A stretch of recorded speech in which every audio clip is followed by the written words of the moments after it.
Bonjour! Aujourd'hui, je vais commencer par parler du harnais m'a été attribué par mon école de chien guide parce que après, je vais avoir une autre vidéo sur un autre harnais dont je vais vous parler.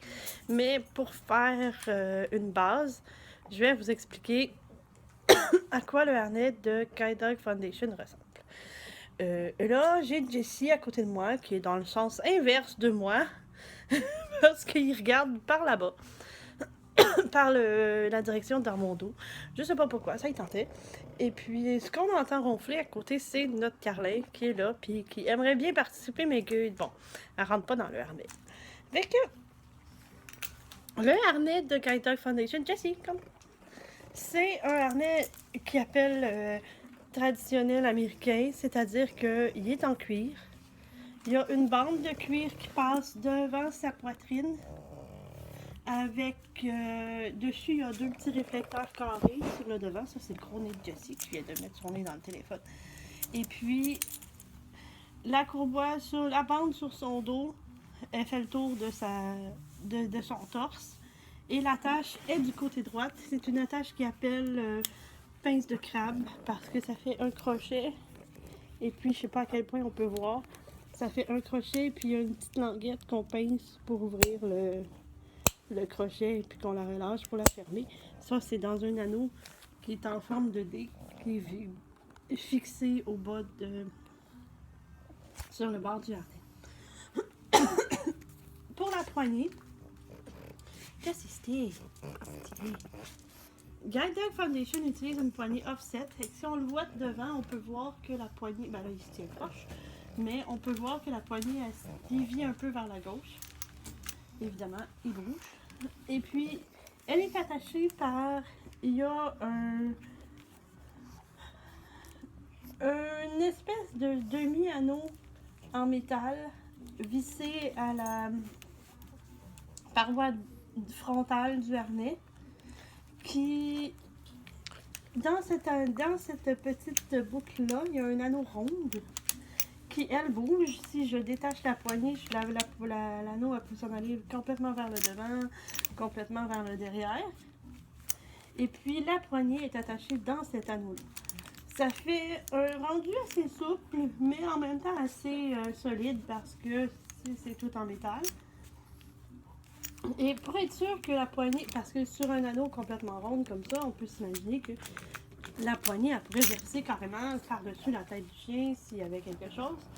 Donc, sur le harnais, il y a ce qu'on appelle des oreilles de lapin, qu'on vient rentrer la poignée à l'intérieur de ces oreilles de lapin-là. Comme ça, ben, si je lève la poignée, après une certaine hauteur, la poignée est bloquée, elle ne peut pas aller plus haut. Donc, c'est pas inconfortable, là, c'est tout à fait... ben oui, là, il me donne la patte. Mais il est tout beau, en plus, vous le sachiez, là. Il est tout noir, tout luisant. Et puis, il y a un petit bandana noir avec des picots de couleur fluo dessus parce qu'il est allé se faire toiletter hier. Et dans son cou, il y a sa martingale bleue qui est toute faite de tissu. Il n'y a pas de chaînette, celle-là, que j'ai acheté de K9 Equipment. Donc, le harnais ressemble à ça. Pour la poignée, comme je disais, elle est offset, donc elle est déviée vers la gauche. Pour ce qu'on m'a expliqué, c'est qu'à l'époque, les chiens tiraient beaucoup plus que maintenant. Et puis, des fois, ils se ramassaient à marcher en crabe, à marcher incliné sur la droite. Et j'ai déjà vu ça. J'ai eu un chien qui faisait ça au début. Fallait on y a appris à pas tirer puis à arrêter de le faire. Mais avec cette grosse traction-là, ben, le chien se ramassait tout le temps devant le maître un peu. Et puis, ça fait que les gens leur marchaient sur les pattes. Donc, la poignée offset, c'est un concept qui vient des Britanniques. Ils ont décidé de dévier pour laisser un peu plus d'espace entre le chien et l'humain. Comme ça, ben, il y a moins de danger de marcher sur le chien parce que si on dit en avant ou quoi que ce soit, puis que le chien il se met à marcher, puis qu'on marche sur une patte, il n'y aura plus même envie de le faire après. Hein? Donc, c'est une poignée comme ça. Elle est toute recouverte de cuir, complètement. Et puis, elle Elle est très confortable, la poignée c'est solide, quand on la tient là, c'est vraiment confortable. Puis sur la poignée, j'essaie de le montrer par-dessus la tête du chien, il y a des petites bandes fluo aussi autour de la poignée à un certain niveau. La Jess, il vient de se coucher complètement. Tant pis. Alors, après la poignée, les fermetures sont... Je pense qu'on voit Titi qui essaye de sentir Jess. C'est des attaches paniques. Ceux qui font de l'équitation vont savoir de quoi je parle parce que c'est l'attache qui est utilisée pour les chaînes de chevaux dans les écuries. Alors, j'essaie d'être claire, là, c'est pas évident. Ça fait comme 2 crochets parallèles au bout duquel il y a un T mouvant qui est relié dans les 2 bouts du crochet, qui peut bouger carrément de haut en bas et tout ça, qu'on vient refermer pour faire une boucle. Et après la boucle, juste en dessous de la boucle, il y a un petit garrot en métal qui bouge avec un ressort à l'intérieur, qui ça vient sécuriser notre boucle quand elle est fermée. Donc, impossible de l'ouvrir et tout ça. La seule façon d'ouvrir cette boucle-là, c'est en tirant sur le garrot en métal. Et là, la partie mouvante de l'anneau va pouvoir sortir et ressortir et rentrer. Pourquoi est-ce que je dis que c'est pareil comme les écuries? Parce qu'ils utilisent ça pour les chaînes de chevaux. Parce que si un cheval est sur ses chaînes et qu'il se met à paniquer, ben c'est très facile de le détacher pour pas qu'il se blesse. Parce qu'on a juste à tenir le garrot de métal et puis la force du cheval qui va tirer sur sa chaîne va faire que tout va se lâcher parce que c'est le garrot qui tient tout fermé. Donc, c'est comme ça que ça se fait. Elle est facile à mettre, facile à enlever. Évidemment, elle est un peu plus lourde qu'avant. J'avais le harnais de la Fondation Mira. L'attache, c'est une espèce d'anneau en ovale refermé par un écrou qui visse. Et puis ça se dévissait tout le temps. Il faut vraiment qu'on les attache très très très serrés pour qu'ils se dévissent pas. Et puis après ça, mais si on les attache trop serrés, on n'est plus capable de les enlever et de les détacher facilement. Donc, et puis de toute façon, on n'a pas tous la force pour les attacher aussi serrés. Alors, ça, c'est le harnais de Guide Dog Foundation. C'est le harnais qu'on m'a attribué pour mon école, avec mon chien.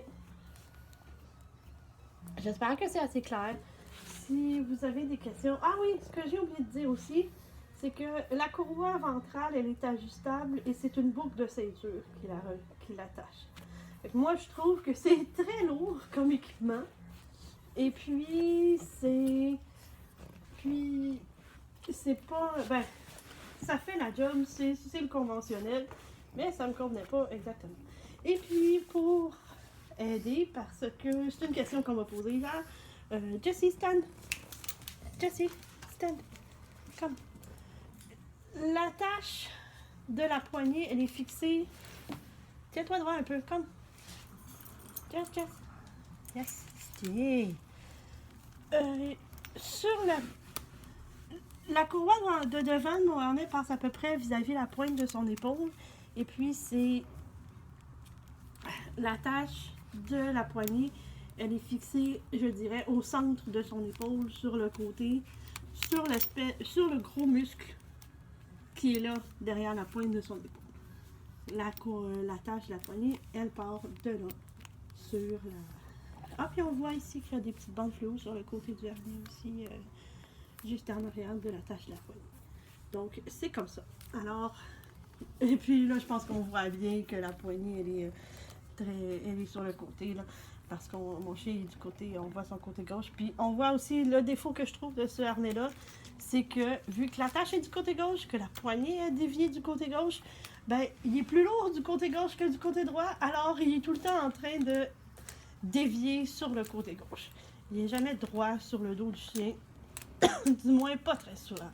Alors si on marche, supposons que je marche avec mon conjoint, qui me guide, et que mon chien a son harnais sur le dos, ben je me ramasse à avoir des coups de harnais dans les genoux. Donc, c'était un autre désavantage que je lui trouvais. Sinon, ben, le cuir est d'une très belle qualité. J'ai passé l'hiver avec un harnais comme ça. Le cuir est... Au Québec, les hivers sont rudes. Il y a beaucoup de neige, beaucoup de calcium, beaucoup de sable, beaucoup de choses dans la rue.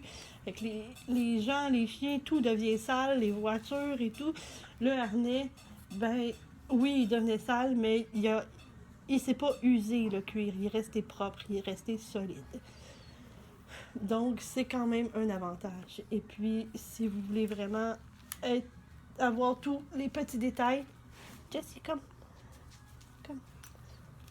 sur le dessus du harnais, sur le dos, entre les oreilles.